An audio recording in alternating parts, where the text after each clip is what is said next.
ওয়া বাল্লিগনা রমাদান। আল্লাহ রজব আর শাবানে আমাদেরকে আপনি বরকত দান করেন, রমজান পর্যন্ত হায়াত দারাজ করেন। দোয়া।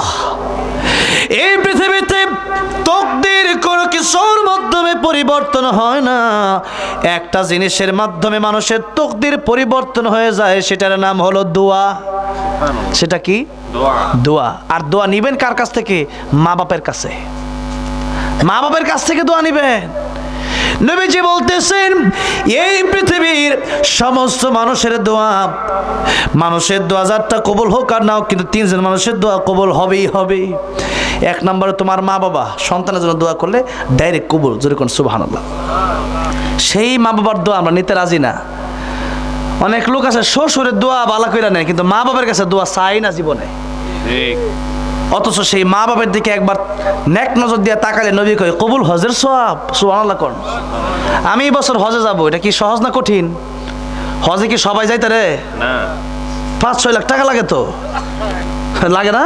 অবশ্যই। হ্যাঁ, 5 লাখ টাকা কষ্টের কামাইতো, এরপরে যাইতেও এত সহজ না। ইসলামের দৈহিক আর্থিক যে ইবাদত আছে, নামাজ আছে, জাকাত আছে। মনে করেন নামাজ হচ্ছে দৈহিক ইবাদত, জাকাত হচ্ছে আর্থিক ইবাদত। নামাজ আপনি পড়বেন, আপনাকে মসজিদ জামাতের সাথে পড়তে হবে নামাজ। এখন যদি আপনি কোন মসজিদে 500 টাকা দান করে দিলাম, ফজর নামাজ পড়লাম না, নামাজের সব পেয়ে গেলাম, হবে? জাকাত আসছে 10,000 টাকা, আপনি চিন্তা করলেন যে 10 টাকা নামাজ পড়লে এই জাকাত 10,000 টাকা না দিয়ে ব্যাংক কই থাক টাকাটা, জাকাত আদায় হবে? এটা আর্থিক ইবাদত, অর্থ দিয়ে এটা প্রদান করতে হবে। অবশ্যই। তাহলে আর্থিক এবং দৈহিক দুইটার মাধ্যমে ইবাদত করা যায়। এখন আর্থিক এবং দৈহিকের সমন্বয় কোন ইবাদত? হজ। কোন ইবাদত? হজ। টাকাও লাগবে, দেহও সুস্থ থাকা লাগবে, ভালো থাকা লাগবে, যার মতো ক্ষমতা থাকা লাগবে, সক্ষম হওয়া লাগবে। টাকা আছে, টাকা দিলেন, আবার ফিঙ্গারপ্রিন্ট দিতে হবে, পাসপোর্ট অফিসে দিতে হবে, পাসপোর্ট করতে হবে, বিমানের টিকিট কাটতে হবে, লম্বা সময় জার্নি করতে হবে, এরপর তাওয়াফ করতে হবে, সাই করতে হবে, মিনায় যেতে হবে, মুজদালিফায় যেতে হবে, আরাফার ময়দানে যেতে হবে, কোরবানি করতে হবে, অনেক কাজ। এত কাজ করার পরে হজ কবুল হয়েছে কি হয়েছে না জানি না, জানি। কিন্তু নবী বললেন সাহাবীরা একবার মার বাবার দিকে নেক নজর দিয়ে তাকাও, একটা কবুল হজের সওয়াব হয়ে যাবে। সাহাবী বললেন ইয়া রাসূলুল্লাহ, ইয়া হাবিবাল্লাহ, আমি যদি 100 বার তাকাই তাহলে কি হবে? 100 কবুল হজের সওয়াব হবে নাকি? নবীজি বললেন সাহাবী 100 বার তাকাইলে 100 বার আল্লাহ রাব্বুল আমিন কবুল হজের সওয়াব তোমার আমলনামায় দান করে দিবে। হজে যাওয়ার সময় ডাকডোল পিটায়, হজে যাব, দোয়া করেন, হজে যাচ্ছি।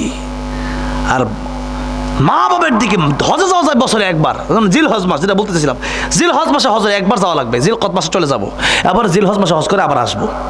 আবার রমজানে যাচ্ছি আমি হজে, শেষ 10 দিন বাইতুল্লাহতে ইতিকাফ করবো ইনশাআল্লাহ।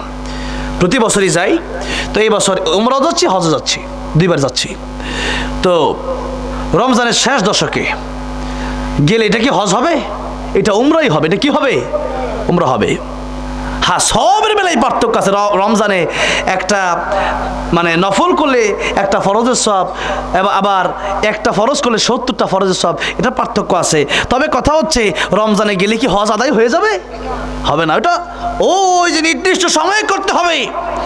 বছরে হজ করা যায় একবার, আর দৈনিক মা বাবার দিকে তাকানো যায় কয়বার? বহুবার, যত ইচ্ছা ততবার। এতবার মা বাবার দিকে তাকাইলে কবুল হজের সওয়াব হয়। ওয়াজ তো শুনলেন, এবার বাড়ি গিয়ে ঘুমায়েন খালি, মা বাবার দিকে চাওয়ার দরকার নাই। মা ডাক দিলে শুনতে চায় না আমাদের সমাজে। মা কয় কিরে জসিম কই যাস? আরে ডাকো খেলি গিয়া, কয় একটু শুন না যা, কি হয়েছে কও। মা হইলো এনো, হে হইলো আরেক গাছের দেওয়ালের হিফারে, আইতারে না, আসতে পারে না, কি হয়েছে? ডাকি একটু সমস্যা, একটু শুই না যা, কাইতাম না, কি হয়েছে তাড়াতাড়ি কও, সময় নাই। মা ডাক দিছে, সময় নাই। আর 12টার সময় প্রেমিকার সাথে কথা বলা শুরু করছে, হ্যালো, ফজর আজান দিছে, খবর নাই, কথা কয় না কি লিগা? এরকম তো না, এরকম প্রেমিক লোক নাই দেশ। হ্যাঁ, ফজর আজানটা দিছে, আজান দিতেছে, এখন ঘুমাই শুরু করছে, এবার 12টার সময় উঠছে, হ্যাঁ আবার রহমতের আশা করে। এত বিপদ কে লিগা? বিপদ হইতো না, তুমি কি করো? মা বাবার দিকে চায় না, রহমত আসবে কেমনে? প্রেমিকার দিকে চায় তাই ভিডিও কলে চোখ সরায় না, আর মা বাপের দিকে চায় তা না, চাইলে মনে হয় যে খালি ঝামেলা। মামা ডাক দিছে, আরে খালি ডায় খালি যার খালি এত ঝামেলা খালি গা, কয়েকটা জুতা লাগবো দিছে, কয়েকটা জ্যাকেট লাগবো, কি এত কি সুসাউল লাগে, এত কি চিন্তা করে দেখেন। মা কইছে জুতা লাগবো, বাপ কইছে একটা জ্যাকেট লাগবো, এই দুজন কে এত কি। আর বউ কইছে একটা স্বর্ণের চেইন লাগবো, নেও। একটা নেকলেস লাগবো, নেও। ঘড়ি লাগবো, নেও। আরে কি দরকার করো না কি লিগা? আরে বউরের সব দিয়ে দিতে, মা বাপরে দিতে গেলে জ্বালা, মা বাপরে আজম মনে করতেছে। অথচ মা বাপ হচ্ছে রহমত, অমূল্য সম্পদ। পৃথিবীর কোনো মানুষের দিকে তাকালে কবুল হজের সওয়াব হবে না, মায়ের দিকে বাপের দিকে একবার তাকালে একটা কবুল হজের সওয়াব। আপনি দিনে 500 বার তাকাবেন, 500 কবুল হজের সওয়াব। আর আপনি সেই মা বাপের দিকে না তাকায়া ওই দিকে তাকায় আছেন, ওই দিকে এত চিন্তা, মা বাপের দিকে আপনার চিন্তা নাই। হুমা জান্নাতুকা হুমা নারুকা, বাপ মা তোমার জন্য জান্নাত, বাপ মা তোমার জন্য জাহান্নাম। বাপ মারে খুশি করো, আল্লাহ খুশি হবে। বাপ মারে কষ্ট দিবা, আল্লাহ নারাজ হবে, তোমার জন্য জাহান্নাম। নবীজি একবার রাস্তা দিয়ে হেঁটে যাচ্ছেন, দেখতেছেন কবরে আযাব হচ্ছে। নবীজি বলেন, আমি আমার উম্মতের জন্য মনে চাই দোয়া করি যেন তারা কবরে আযাব দেখে, কিন্তু করি না কেন? তারা যদি কবরে আযাব দেখে তাদের বাপের লাশ নিয়ে কবরে যাবে না, মায়ের লাশ নিয়ে কবরে যাবে না, কবরে আযাব।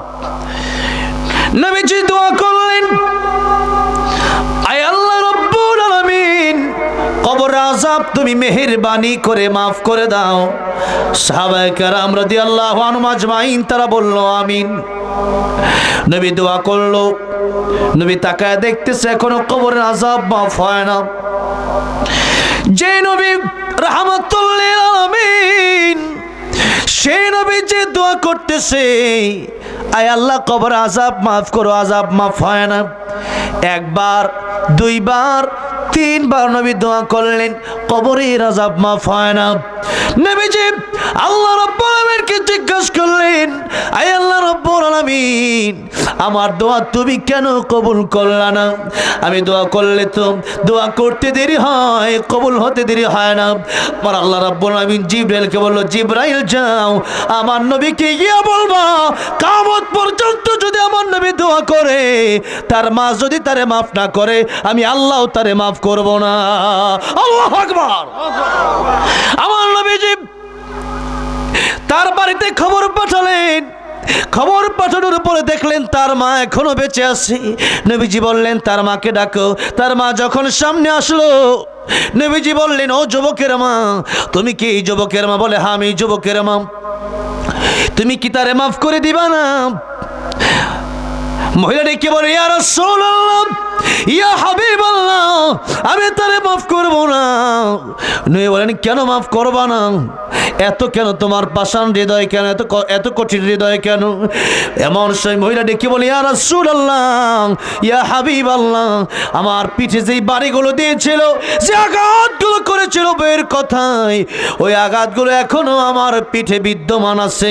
ইয়া রাসূলুল্লাহ, যেই সন্তানের জন্য 10টা মাস 10 দিন দিয়ে দিলাম পেটে রেখে, 2টা বছর দুধ পান করায়া জীবনের সব কষ্ট আমি করলাম তার জন্য, আর সে আমারে মারলো, আমি কেমনে তারে মাফ করবো? আমার হৃদয় পাষাণ হয়ে গেছে। নবীজি এবার ডেকে বলে, তাহলে কি মাফ করবা না?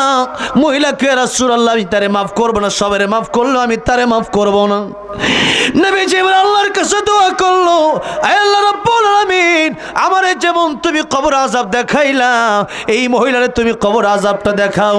আমার মনে হয় এই মহিলা কবর আযাব দেখলে তার হৃদয়টা একটু হলেও নরম হবে। আমার আল্লাহ দোয়া কবুল করে নিলেন। মহিলাকে যেই মাত্র কবর আযাব দেখায় দিলেন, মহিলা যেই মাত্র কবর আযাব দেখে ফেলল, একটা চিৎকার মারছে, ইয়া রাসূলুল্লাহ, ইয়া হাবিবাল্লাহ। জানি না, বুঝি না, কবর আযাব যেহেতু কঠিন, কবর আযাব যেহেতু মারাত্মক, নবী বলেন, এক একটা আগুনের হাতুড়ির বাড়ি এত ওজন। উহুদ পাহাড়কে যদি বাড়ি দেওয়া হয়, 8 মাইল লম্বা উহুদ পাহাড়ে যদি একটা বাড়ি দেওয়া হয়, উহুদের পাহাড় চূর্ণ বিচূর্ণ হয়ে যাবে।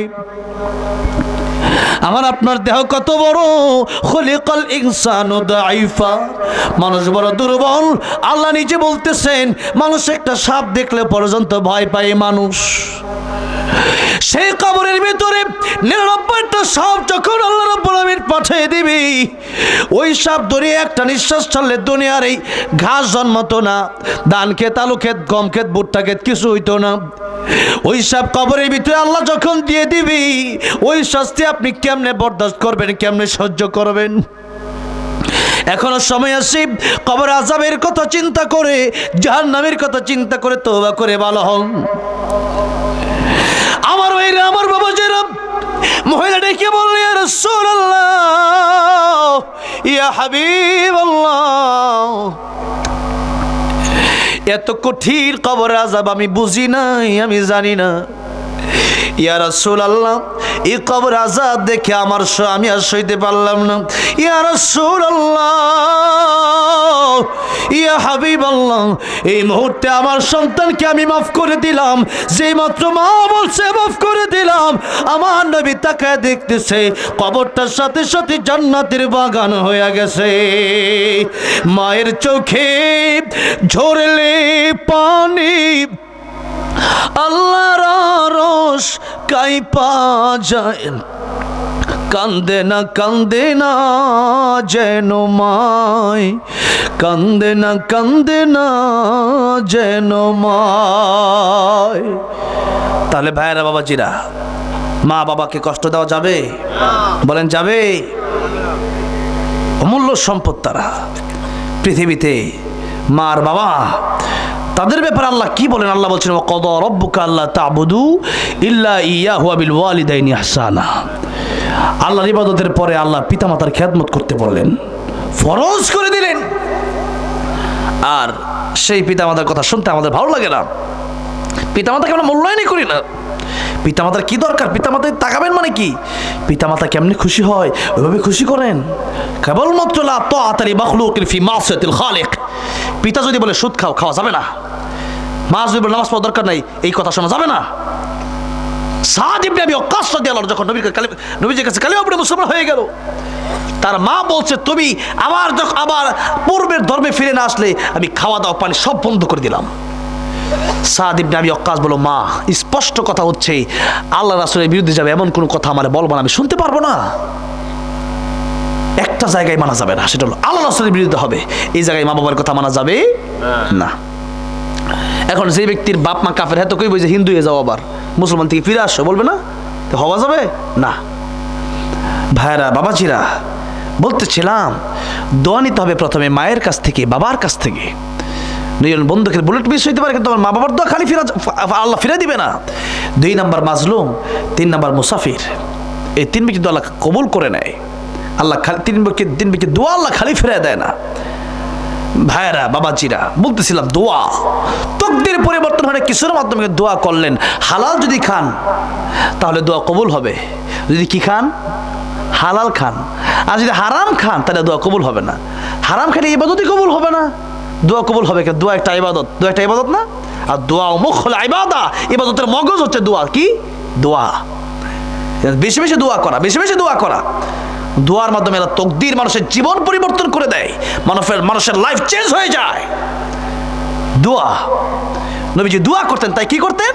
দোয়া করতেন, আল্লাহুম্মা বারিক লানা ফি রজব ওয়া শাবান ওয়া বাল্লিগনা রমাদান। নবীজি দোয়া করতেন, আল্লাহ রজব আর শাবানে বরকত দান করেন, আর রমজান পর্যন্ত হায়াত বাড়ায়া দেন। কারণ রমজান যে ব্যক্তি পেয়ে গেল, ওই ব্যক্তি ভাগ্যবান। রমজানে কোরআন শরীফ নাজিল হয়েছে, রমজানের দাম আল্লাহ নিজেই বাড়ায়া দিয়েছে। আর রমজানের ভিতরে যে রাত আছে, লাইলাতুল কদর খায়রুম মিন আলফি শাহর। একটা রাত ইবাদত করলে হাজার হাজার মাস ইবাদত করলে যে সওয়াব, এক রাত ইবাদত করলে আল্লাহ সেই সওয়াব দিয়ে দিবেন। এমন রাত আল্লাহ রেখেছেন রমজানুল মুবারকে। আর রমজানের ব্যাপারে আল্লাহ কি বলতেছেন হাদিসে কুদসিতে? আস-সাওমু লি ওয়া আনা আজজি বিহি। বান্দা রোজা রাখবে আমার জন্য, আর আমি আল্লাহ রাব্বুল আলামিন নিজ হাতে বান্দাকে কিয়ামতের ময়দানে পুরস্কার দিয়ে দেব। এই পুরস্কার আমি আল্লাহ বললাম না যে পুরস্কার, একজনকে বলা হলো যে তুমি এই কাজ করবা, তোমাকে মাসে 10,000 দেওয়া হবে। আরেকজনকে বলা হলো এই কাজটা মাসে 20 দিতে হবে, আর মালিক আরেকজনকে বললো যে এই মাসে যদি এই কাজ করতে পারো আমি তোমাকে বিশাল একটা পুরস্কার দেবো, আমি আমার হাতের মাধ্যমে দেবো। তখন কর্মচারী বুঝতেই পারবে যেটা ম্যানেজার হাতে যেটা পুরস্কার আসবে না, মালিক নিজে দিবে, তার মানে এটা সাধারণ পুরস্কার হবে না, অবশ্যই এটা অসাধারণ একটা আনকমন পুরস্কারই হবে। তখন দেখা যায় মালিক এসে কয় তোমার পুরস্কার হলো, তোমার কি লাগবে কও, তোমার কি লাগবে? তুমি আমার গার্মেন্টসে কাজ করতেছো 5 বছর 10 বছর, আমার খেতে কাজ করতেছো, আমার বাড়িতে কাজ করতেছো, কি লাগবে কও? কিচ্ছু লাগবে না। আরে কও কি লাগবে? বাড়ি গাড়ি কি লাগবে কও, দিয়ে দিব। 5 কাঠা জমি লইলো, তুমি আমার জমি আছে না, 5 কাঠা তোমার দিয়ে দিলাম। এখন খুশি যে মালিক এখন 10,000 20,000 এটা যে 5 কাঠা জায়গা দিয়ে দিচ্ছে না। আল্লাহ রাব্বুল আমিন বলতেছেন রোজা রাখবা আমার জন্য, পুরস্কার আমি আল্লাহ নিজে হাতে দেব। অন্য রেওয়ায়াতে ওয়ানা উজজাবিহি, আল্লাহ বলতেছেন যে রোজার পুরস্কার আমি আল্লাহ রাব্বুল আমিন নিজেই হয়ে যায়। জোরে করে সুবহানাল্লাহ, আল্লাহ নিজেই হয়ে যায়। ভাইরা বাবাজিরা, রমজান মুবারক, আল্লাহ বলছে সওমুলি, রোজা মানুষ আমার জন্য রাখে। রোজা কেবলমাত্র আল্লাহর জন্য রাখা যায়। নামাজ মানুষকে দেখানোর জন্য পড়া যায়, জাকাত মানুষকে দেখানোর জন্য দেওয়া যায়। নামাজ মনে করেন নেতা ভোটে দাঁড়াবে, এখন নামাজ পড়তেছে, তার দরকার মনে করেন ভোট, দরকার কি ভোট, এখন সে নামাজ যখন দাঁড়াবে উজু আসে না তার খবর নাই, ও নামাজ দাঁড়ায় গেছে, আল্লাহু আকবার। এরপরে জাকাত দিচ্ছে 200 টাকা বলবে। আমি এক লোকের জাকাত কাপড় কিনতে গেলাম, তো জাকাত দেওয়ার জন্য বলতেছে শাড়ি আর লুঙ্গি দেন। হুজুর কোনটা দেবো? তো বলতেছে সবচেয়ে কম দামি যেটা আছে ওইটা দেন। চিন্তা করে দেখেন, একজন মানুষের সে বেকার, তাকে একটা চা স্টল খুলে দেন। একটা মানুষের কোনো কাজ, একটা অটো রিক্সা কিনে দেন, একটা কাজের ব্যবস্থা করে দেন, ভালো কিছু দেন। দিচ্ছে ওই 200 টাকার শাড়ি, রিক্সা প্যান্ডেল পাড়তে গিয়ে লুঙ্গি ছিঁড়ে গেছে 2 দিন পরে। দরকার কি? কেন? 1000 লোককে জাকাত দেবো, টেলিভিশনে প্রচার হবে, দেখবে আমার নাম বিশিষ্ট সমাজসেবক। টাকা আছে, হজ করতে যায় না, এলাকার লোকের হজ করো না কেন? হজ করায় ঠিক আছে, বহুদিন ধরে যায় না, মানুষের জ্বালায় এবার হজে গেছে। পোস্টারে কিন্তু লেখবা আল্লাহ অমুক, জোরে ঠিক না বেটি? এই যে দেখাই দিচ্ছে। তাই আল্লাহ আর সবলি সব ইবাদত মানুষকে দেখানোর জন্য করা গেলেও রোজা মানুষকে দেখানোর জন্য করা যায় না। কারণ সে ইচ্ছা করলে পানির তলে ডুব দিছে, 2 ডুব খায় ফেলতে পারে, কেউ দেখে না। কিন্তু ওই ব্যক্তি জানে আমার কেউ দেখে না, দেখে কে? আল্লাহ। রোজা এই জন্য দিয়েছিল আল্লাকুম তাত্তাকুন, বান্দার অন্তরে কেবলমাত্র আল্লাহর ভয় থাকবে। এই একটা ওয়াজ বাড়ি নিয়ে যান যে আমার কেউ দেখে না, আমার আল্লাহ সব দেখতেছে, যা করতেছি সব আল্লাহ দেখতেছে। তাহলে কি এই ভয়টা যদি থাকে, বান্দা চুরি করতে পারে না, ডাকাতি করতে পারে না, সুদ খেতে পারে না, ঘুষ খেতে পারে না, হারাম কাজ করতে পারে না। কেন? আমার তো আল্লাহ দেখতেছে। আমি আপনাকে যত স্পষ্ট দেখতেছি, আল্লাহ তার চেয়ে বেশি স্পষ্ট আপনারা দেখতেছে। আপনি আমার যত স্পষ্ট দেখতেছেন, তার চেয়ে বেশি স্পষ্ট আল্লাহ আমার দেখতেছেন। ঠিক না বে ঠিক? ভাইয়েরা আমার, বাবা, এই হলো রমজানের শিক্ষা। শাবান মাসে আমরা বেশি বেশি রোজা রাখবো, তওবা করব, আর বেশি বেশি আল্লাহ বারিক লানা ফি রজব ওয়া শাবান ওয়া বাল্লিগনা রমাদান দোয়া করে রমজানের পর্যন্ত আমরা হায়াত আল্লাহর কাছে চাইবো। এই হচ্ছে শাবান নিয়ে এতক্ষণ কথা বললাম। এবার আসুন সামনের দিকে যাই। সামনের দিকে কোনটা? খুতবা শুরুতে। কারণ আজকে আরো আগেই ওই আলোচনাটা সূরা রহমান থেকে আলোচনাটা আরো হয়তো 15 মিনিট আগে শুরু করতাম, তো হুজুর মাঝখানে জিনার বিষয় বলেছে, সেই জন্য এটা নিয়ে অনেক সময় কথা বললাম। যার কারণেই হাতে আমার সময় আছে 15 মিনিট। আমি ব্যক্তিগতভাবে সময়কে খুবই গুরুত্ব দিই, খুবই গুরুত্ব। আমি বলেছিলাম 9:30 থাকবো, ইনশাল্লাহ 9:23 আমি উপস্থিত হয়ে গেছি। আমি কেন দেই? কারণ হচ্ছে যে আল্লাহ রাব্বুল আমিন নিজেই সময়ের গুরুত্ব দিতে গিয়ে সময়ের কসম খেয়েছেন কোরআন শরীফের সূরাতুল আসর। ওয়াল আসর মানে হচ্ছে সময়ের কসম, ওয়াল আসর মানে কি? সময়ের কসম। আল্লাহ রাব্বুল আমিন সময়ের দাম, সময়ের গুরুত্ব আল্লাহ রাব্বুল আমিন এখানে দিলেন। তাহলে সময়ের গুরুত্ব যে আল্লাহ রাব্বুল আমিন নিজে দিলেন, আমরা কি করি? আসতে লাগবে 1 ঘন্টা, আমরা এই ভাই 10 মিনিট দাঁড়ান বলে 1 ঘন্টা লাগে, যেরকম ঠিক না বে ঠিক? এই যে মিথ্যা কথা বললাম।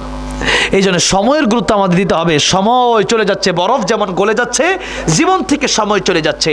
ইবনে কাইয়িম রাহিমাহুল্লাহ বলেছেন, পিছনে যে সময় চলে গেল ওটা স্বপ্নের মতো মানুষের, আর যে সময় সামনে আসতেছে ওই সময়টা হচ্ছে মানুষের আকাঙ্ক্ষা। আর নবী বলেন, বনি আদমকে একটা মাঠ বটে সোনা দেওয়া হলে সে আরেকটা মাঠ, একটা দুনিয়া দেওয়া হলে সে আরেক দুনিয়া চায়। যেদিন কবরে চলে যাবে ওই দিন তার চাহিদা শেষ হবে, তার আগে চাহিদা শেষ হয় না। যেরকম ঠিক না বেটি? এই জন্য এই সময়কে কেবলমাত্র আল্লাহর জন্য দিতে হবে। নামাজ, রোজা, হজ, জাকাত, পর্দা, পুশিদা, জিকির, কোরআন, এরপরে সুদ ছাড়া হালাল খান, হারাম ছাড়েন, পরকালে যেভাবে ভালো হয় ওইভাবেই করেন। তার মানে তারাক্তু ফীকুম আমরাইন লান তাদিল্লু মা তামাসসাকতুম বিহিমা কিতাবাল্লাহি ওয়া সুন্নাত রাসূলিহি, আল্লাহর কোরআন রাসূলের জীবনী মেনে নেন, এটাই হচ্ছে নেক আমল। এটাই কি নেক আমল। এবার আসলে সামনের দিকে যাই, যেহেতু সূরা রহমান 3খানা আয়াতে কারিমা তেলাওয়াত করেছিলাম, তাই 3খানা আয়াত নিয়ে সংক্ষিপ্ত তরজমা, সংক্ষিপ্ত তাফসীরের দিকে যাই, তরজমা করে তাফসীর যতটুকু করা যায়। তাই 12টা পর্যন্তই আলোচনা করবো, এরপর ইনশাআল্লাহ দোয়া হবে। কুয়াশা পড়তেছে মাঝে মধ্যে, বৃষ্টির মতো আজকে ঠান্ডাটা একটু বেশি। প্রথমেই আমি আমার আজকে মাপলার নিয়ে আসেন, এই যে হাতটা একবারে মানে ঠান্ডা শীতল হয়ে গেছে। তো যাই হোক, আপনারা যারা আসছেন তাও তো আলহামদুলিল্লাহ আসছেন, যে নাই আসলে কি আর করতাম। এখন সূরা রহমান থেকে একটু কথা বলবে, এই জন্য যেহেতু মাদ্রাসার মাহফিল, তাই এই সূরা রহমানে মাদ্রাসার কথা আছে। কিসের কথা আছে? মাদ্রাসার কথা আছে। এবার আসুন, আল্লাহ রাব্বুল আলামিন শুরু করেছেন, আর রহমানু আল্লামাল কুরআন খালাকাল ইনসান। আর রহমান দয়াময়, আর রহমান করুণাময়। সে দয়াময় করুণাময় কে? আল্লাহ। আল্লাহ রাব্বুল আলামিন সূরা রহমানে নিজের পরিচয় প্রথমে দিয়ে আর রহমান শব্দ ব্যবহার করেছেন, উল্লেখ করেছেন। আর সূরা রহমানে আল্লাহ রাব্বুল আলামিন নিজের দয়ার কথা বর্ণনা করেছেন, নিয়ামতের কথা বর্ণনা করেছেন। তাই সূরা রহমানের ভিতরে সবচাইতে বেশি যে আয়াত এসেছে, ওই আয়াতটা হলো ফাবিআইয়ি আলাই রাব্বিকুমা তুকাযযিবান। তোমরা আমার কোন কোন নিয়ামতকে অস্বীকার করবে? আছে? নাই। ওয়াইন তাউদ্দু নিয়ামাতাল্লাহি লা তুহসুহা। কিয়ামত পর্যন্ত নিয়ামত গণনা করবা, গুনবা, শেষ হবে না। আল্লাহু আকবার। সুতরাং লাইন শাকারতুম লা আযীদান্নাকুম। নিয়ামত পাইছে, শুকরিয়া আদায় করো। এই যে আমরা বসে আছি, কথা বলতেছি, এটা কার নিয়ামত? এই যে কানে শুনতেছি, কার নিয়ামত? চোখে দেখতেছি, কার নিয়ামত? নিঃশ্বাস নিচ্ছি, কার নিয়ামত? খাবার খাচ্ছি প্রতিদিন, কার নিয়ামত? আল্লাহর নিয়ামত। সবই আল্লাহ নিয়ামত। আল্লাহ রাব্বুল আলামিন বলছেন, সব নিয়ামত আমি আল্লাহ রাব্বুল আলামিন তোমাদের উপর দয়া করে করুণা করে দিলাম। এই নিয়ামতের সূরায়, এই দয়ার সূরায় আল্লাহ রাব্বুল আলামিন নিজের পরিচয় দিয়েছেন। তিনি আর রাজ্জাক বলেন নাই, আল কাহার বলেন নাই, আল আলিম বলেন নাই। আল্লাহ রাব্বুল আলামিন বলেছেন আর রহমান, দয়াময় তিনি। সে আল্লাহ রাব্বুল আলামিন দয়াময়। আর আল্লাহ রাব্বুল আলামিন আমাদের উপর সবচেয়ে বড় নিয়ামত দিয়েছেন, সবচেয়ে বেশি, সবচেয়ে বড় দয়া দেখিয়েছেন। কিসের মাধ্যমে? সেটা হলো কোরআন শরীফ আমাদেরকে দিয়েছেন। সেটা কিসের মাধ্যমে? কোরআন শরীফ আমাদেরকে দিয়েছেন। তাই আল্লাহ বলতেছেন, আর রহমানু আল্লামাল কুরআন খালাকাল ইনসান। রহমান তিনি, দয়াময় যিনি, কোরআন শিখালেন যিনি, আর মানুষ বানালেন যিনি। কোরআন শিখালেন যিনি, মানুষ বানালেন যিনি। এই দুইটা আয়াত আমি বোঝাই, এরপরে আমি দুয়ার দেখে যাব। আল্লাহ বলতেছেন রহমান তিনি, মানে আল্লাহ রাব্বুল আলামিন দয়াময়। এবার দয়ার কথা বলতে গিয়ে আল্লাহ রাব্বুল আলামিন বলতেছেন যে আল্লামাল কোরআন। দয়ার ভিতরে প্রথমে হলো আমি তোমাদেরকে কোরআন শিখাইলাম। খালাকাল ইনসানের পরে মানুষ বানালাম। আল্লাহ বলতেছেন কোরআন শিখালাম আগে, মানুষ বানালাম পরে। আমরা দেখি যে মানুষ, আমরা আসছি আগে, কোরআন শিখছি পরে। কিন্তু আসল কথা হচ্ছে আল্লাহ যেই মানুষের কথা বোঝাতে চাচ্ছেন, ওইটা হইল যে কোরআন শিখলে আসল মানুষ হওয়া যায়, গুণগত মানুষ হওয়া যায়। কোরআন না শিখলে ফেরাউন তো মানুষের মতো সুরত্ব ছিল, নমরুদের ছিল, এরপরে আমাদের দেশে আসাদ নূরের আছে, তাসলিমা নাসরিনের আছে, কিন্তু এরা দেখতে মানুষ, গুণগত মানুষ না। গুণগত মানুষ কখনো হওয়া যাবে? আল্লাহ বলতেছেন যখন কোরআন শিখা হবে তখন গুণগত মানুষ হওয়া যাবে। কারণ একজন মানুষ যখন কোরআন শিখে না, সুদ, ঘুষ, হালাল হারামের তমিজ নাই, এরপরে মা বাবার খেদমত নাই, কারণ সে কোরআন শিখে নাই, এই কথাগুলো সে পায় নাই। আর যে ব্যক্তি কোরআন শিখলো সে জানলো যে পরকালে আমাকে আল্লাহর কাছে হিসাব দিতে হবে। দুনিয়াটা আমার, এই দুনিয়া এই দিন নয়, এই দুনিয়া দুনিয়া নয়, আরো দুনিয়া আছে, এই দিন নয় আরো দিন আছে, এই দিন নিয়ে যাবে সেই দিনের কাছে। সুতরাং এ মানুষ চিন্তা করবে যে পরকালে আমার হিসাব দেওয়া লাগবে, এই একটা ভয় যার অন্তরে থাকবে, এই একটা ভয় পাবে কোরআন থেকে। আর কোরআন থেকে এই ভয় পাওয়ার কারণে, কোরআনের শিক্ষা তার ভিতরে থাকার কারণে সে ব্যক্তি আল্লাহকে ভয় করবে। দুনিয়াতে একজন সভ্য মানুষ সেই দুনিয়াতে চলাফেরা করবে। আর যে ব্যক্তির ভিতরে আল্লাহর ভয় নাই, সে একবার চুরি করছে কি হয়েছে, ডাকাতি করছে কি হয়েছে, আর একজন থাপ্পড় মারছে কি হয়েছে, এই যে কি হয়েছে মানে কোরআনের শিক্ষা নাই, তাই সে বলতেছে কি হয়েছে। এই জন্য যখন তার কোরআনের শিক্ষা আসবে একজন সভ্য মানুষ হয়ে যাবে, দুনিয়ার নিজাম সুন্দর হয়ে যাবে। আর কোরআন যখন থাকবে না, এই মানুষ পশুর চেয়ে নিকৃষ্ট হয়ে যাবে। কারণ গরু ছাগল মানুষের লাউ ক্ষেত আলু ক্ষেত খায় না বুঝা, আর মানুষ যদি বুঝে খায় তাহলে গরু ছাগল ভালো না মানুষ ভালো? গরু ছাগল ভালো। তাই আল্লাহ বলছেন কাল আনআমি বাল হুম আদাল। তাহলে গরু ছাগলের চেয়ে তুমি নিকৃষ্ট। গরু ছাগল বুঝে না তাই আরেকজন লাউ ক্ষেত খায় আলায়, আর তুমি বুঝো এরপর আরেকজন ট্যাপ পকেটে লয়ে যাও চুরি করিয়া, তাহলে তো তুমি আর গরু ছাগলের পার্থক্য হবে না। গরু ছাগল বোঝে না তাই আরেকজনটা খায়, তুমি বোঝার পরেও তোমাকে আমি আকল দিয়েছি, বিবেক দিয়েছি, এরপরেও তুমি আরেকজনটা খাও, তার মানে কোরআনের বুঝ তার ভিতরে নাই। ঠিক না বে ঠিক? কোরআনের বুঝ নাই।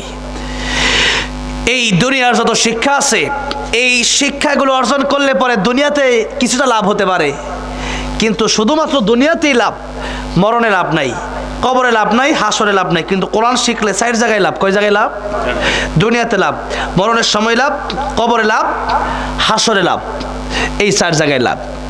দুনিয়াতে আপনি সব মানুষ হয়ে গেলেন, মরণের সময় ঈমান নসিব হয়ে যাবে, কবরে যাওয়ার পরে কোরআন আপনার পাশে এসে দাঁড়িয়ে যাবে। কিয়ামতের কঠিন ময়দানে এই কোরআন আপনাকে জান্নাতে নেওয়ার জন্য আল্লাহর সাথে তর্ক করবে। জোরে কোন সুবহানাল্লাহ। ইমাম নবী যে হাদিস শরীফে বললেন, কোন আলিমান আও মুতাআল্লিমান আও মুসতামিআন আও মুহিব্বান ওয়ালা তাকুন খামিসান ফাতাহলিক। আমার উম্মতেরা আলেম হয়ে যাও, আলেম না হতে পারলে আলেমের ছাত্র হয়ে যাও, আলেমের ছাত্র যদি না হতে পারো আলেমের কথাগুলো শোনো। এই তিনটাই যদি তুমি না পারো, আলেমদেরকে মুহাব্বত করো, আলেমদেরকে মুহাব্বত করার কারণে তোমার জান্নাতের পথটা সহজ হয়ে যাবে। তাহলে আলেমকে মুহাব্বত করলে নবী বলেন জান্নাতের এই 4টা পথের শেষ পথ আলেমকে মুহাব্বত করো। আলেমকে কেমনে মুহাব্বত করবেন? আলেমকে মুহাব্বত করলে কি কোটি কোটি টাকার মালিক হওয়া লাগে নাকি? মুহাব্বত থাকতে হয় অন্তরের ভিতরে, যেরকম ঠিক না বে ঠিক? আর তার বহির্প্রকাশ অবশ্যই আপনার টাকা থাকলে টাকা দিয়ে আপনি করবেন। আমি বলি আপনাকে খুব ভালোবাসি হুজুর, আমি বললাম আমাদের সাথে 2000 টাকা দেন, আপনি কোটিপতি, আপনি এখন না হুজুর ভালোবাসি লেগে টাকা দিয়ে দিমু, আপনি ভুয়া ভালোবাসার দাবিদার, বাস্তবে আপনি ভালোবাসেন না।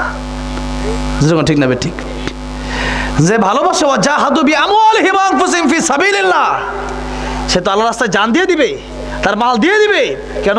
আমি যারা ভালোবাসি সে যা চাই তার খুশি তো আমার খুশি না। আপনি আলেমকে ভালোবাসেন, আলেম যদি কয় যে আমাদের মাদ্রাসায় আলেম হচ্ছে যারা, হাফেজ হচ্ছে যারা, এদেরকে খাওয়াইতে 2000 টাকা লাগবে, আমরা কয় না এটা দিতে পারতাম না, এমনি ভালোবাসি, এটা অবশ্যই এটা 2 নাম্বারই, আপনি ভালোবাসেন না।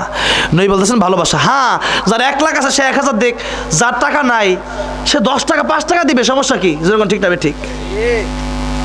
ভাইরা আমার, বাবাজিরা আমার, তাই আলেমকে মুহাব্বত করার কারণে জান্নাতে যাওয়া সহজ হয়ে যাবে। আর আলেমকে যারা ঘৃণা করবে, হুজুর দেখলে চুলকানি ওঠে, হুজুর দেখলে ভালো লাগে না, নবী বলেন খাসিরত, নবী বলতেছেন ফাতাহলিক, তুমি ধ্বংস হয়ে যাবে। খাসিরত দুনিয়া ওয়াল আখিরাত, দুনিয়াও ধ্বংস, পরকালও ধ্বংস হয়ে যাবে। তাই ভাইরা আমার, বাবাজিরা আমার, এই গভীর রজনীতে আলেমদেরকে ভালোবেসে সদকায়ে জারিয়ার লক্ষ্যে মোনাজাতের আগে কমপক্ষে 30 জন ব্যক্তি এই মাহফিল থেকে আমি চাই 1000 টাকা করে এই মাদ্রাসায় মাত্র 30 জন ব্যক্তি, যে এই টাকা পয়সা আমার আল্লাহ আমার দিছে, ঠিক আছে, যার টাকা পয়সা দেওয়ার ইচ্ছা হবে যে আমি আল্লাহর জন্য দেব, পরকালে আমার বিশ্বাস হয় পরকালে নেকি পাওয়ার জন্য আমি দেব। নামটা কি? রফিকুল ইসলাম। জোরে বলেন মারহাবা। রফিকুল ইসলাম, আয় আল্লাহ